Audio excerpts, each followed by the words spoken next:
Plant genetic resource है मतलब जो पादप आनुवांशिक संसाधन है ना, उनका पूरे देश में और विदेश में जो सारा यहाँ मंगवा के उनका संरक्षण करते हैं।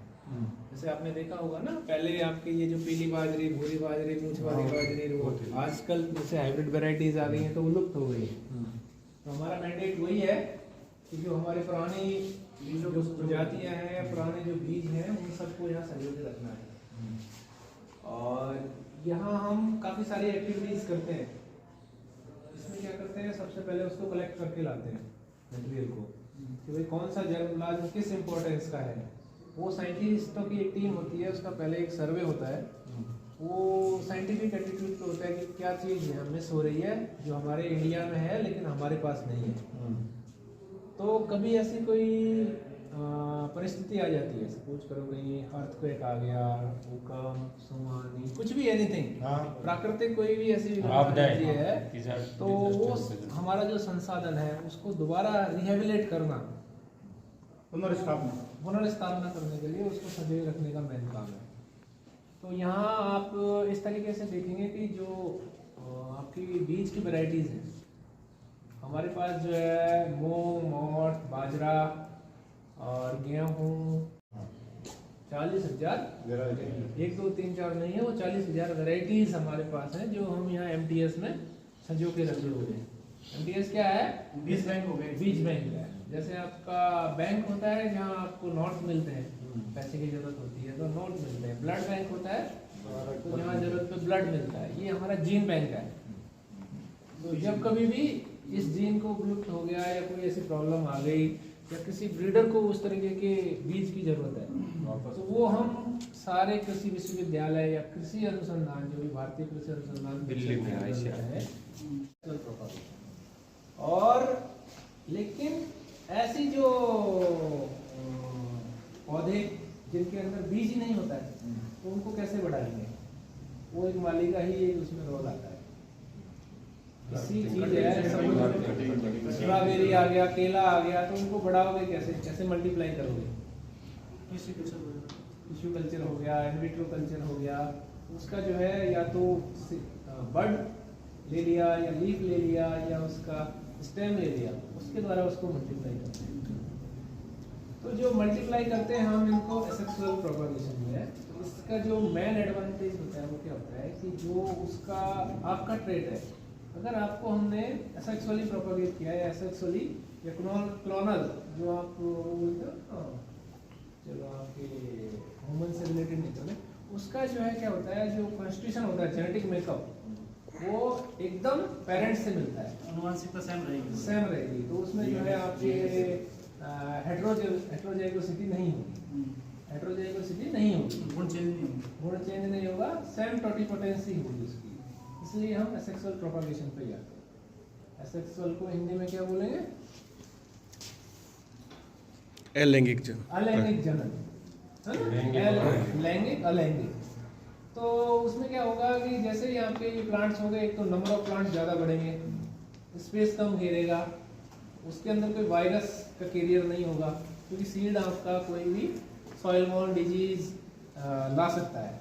तो उसमें आपका जो मल्टीप्लाई हो रहा है वो मटेरियल आपका टू टाइप होगा, एक तो ट्रू टाइप एकदम जैसे आप जैसे हो उसका सेम जेनेटिक मेकअप का होगा। अब हम जब सेक्सुअल प्रोपगेशन करते हैं तो उसमें क्या होता है, मियोसिस होता है। आपने सुना होगा ना, समसूत्री विभाजन, अनुसूत्री विभाजन पढ़ा होगा 10वीं 9वीं में। तो समसूत्री विभाजन में क्या होता है, गुणसूत्र बराबर होते हैं और सूत्री में एक दूसरा आधा हो जाता है। तो इसमें जो माइटोसिस होता है, जो अलैंगिक जनन होता है ना, इसमें मियोसिस होता है, इसमें जो है वो जो जेनेटिक मेकअप होता है क्रोमोसोम का वो सेम रहता है, उसमें आधा हो जाता है। तो एक दूसरा फायदा ये है। तीसरा फायदा ये है कि इसमें बीमारी वो नहीं आती है। चौथा फायदा ये है, इसका जो पुष्पन और फलन है वो थोड़ा जल्दी होता है। ठीक है। तो कौन कौन से मेथड है? अब जैसे आप जाओगे कटिंग, सबसे पहले उसका एक कटिंग लेंगे। अब हर तरीके के प्लांट होते हैं, कुछ प्लांट होते हैं हार्ड, कुछ होते हैं सॉफ्ट, और कुछ होते हैं बहुत ही ज़्यादा सॉफ्ट। अब जैसे आपका अनार आ गया, अंगूर आ गया, तो इनको किससे प्रोपगेट करते हैं? कटिंग से। तो कटिंग कब लेनी है वो एक इम्पोर्टेंट पार्ट है, कि जब भी पौधा आपके डोरमेंसी में एंटर करता है, डोरमेंसी समझ रहे हो? हाँ, सुसुप्त अवस्था। जैसे आपका पौधा सुसुप्त अवस्था में जाता है तो उसकी क्या होती है, जो ग्रोथ होती है वो अरेस्ट हो जाती है, रुक जाती है। उस अवस्था में हम कटिंग लेंगे।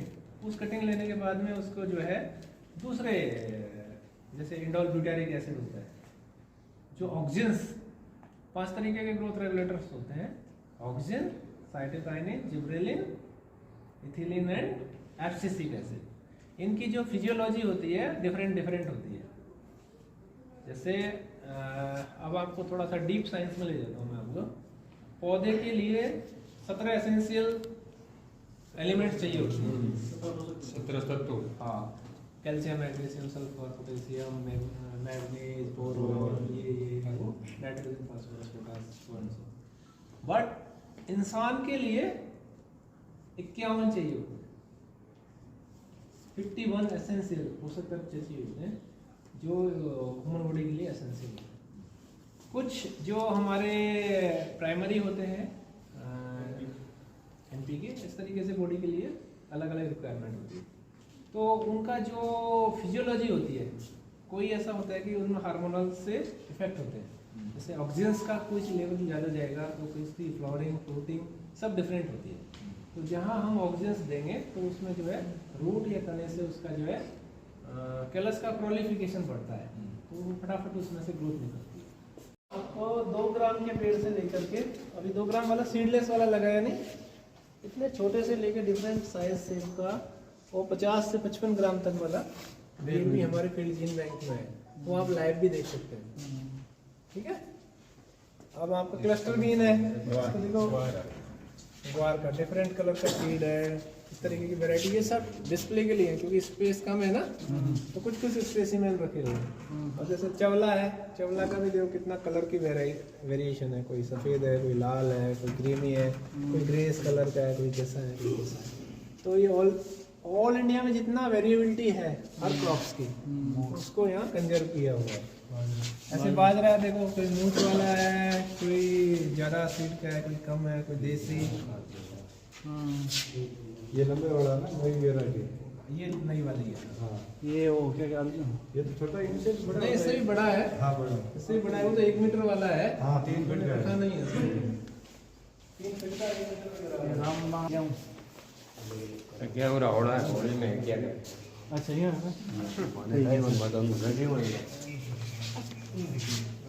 फिर आपने जो सरसों देखा है वो तो जनरली ऐसा ही देखा होगा ना। ये वाली ये भी है, लेकिन रापा भी है हमारे पास, पट्टी भी है, और सिनेप्सिस एल्वा भी है। सरसों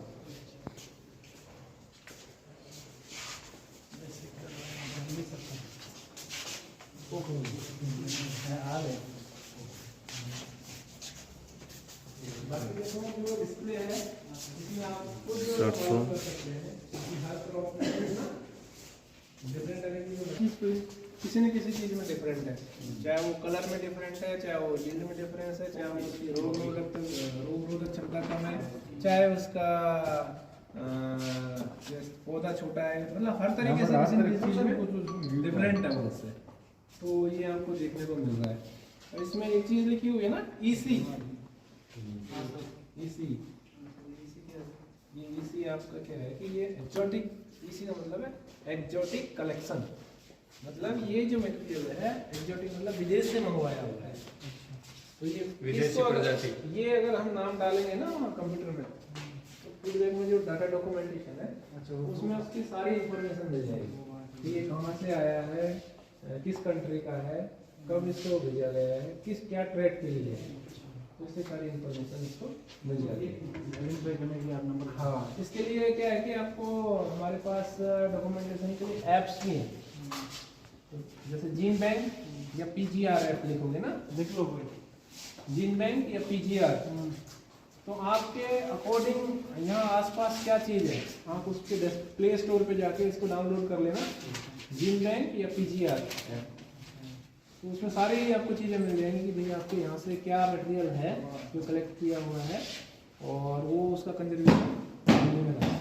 सर ये जो बीज आपके पास अवेलेबल हैं, हाँ। तो ये हमारे क्षेत्र में यदि कुछ होने जैसा बीज है, तो हम यदि आपसे चाहें कोई हमें तो सैंपल के थ्रू बीज चाहिए तो आप मतलब वो बीज हमें दे सकते हैं सर? वो तो एक डिसाइडेड पैटर्न में हमें कैसे देना है वो हम देते हैं, किसानों को देते हैं।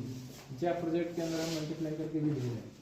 हर एक प्रोजेक्ट से हर एक एक्टिविटीज़ है, उसमें हर एक का नॉर्म है कि भाई कौन सा चीज़ आपको देनी है किसानों को, तो देते हैं। ज़्यादा कर तो मूंग